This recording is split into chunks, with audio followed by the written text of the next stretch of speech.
Northrop, Global Ordnance buy for $522 million U.S. Army 155mm ammo contract.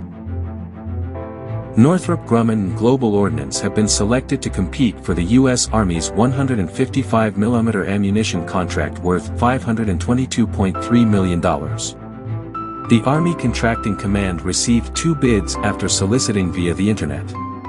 Work for the contract has yet to be announced, but the service expects completion by January 2027. Northrop Grumman is a known manufacturer of smart, GPS-guided 155mm artillery projectiles. Its competitor, Global Ordnance, also manufactures 155mm ammunition for Northrop B-52M21 self-propelled howitzers.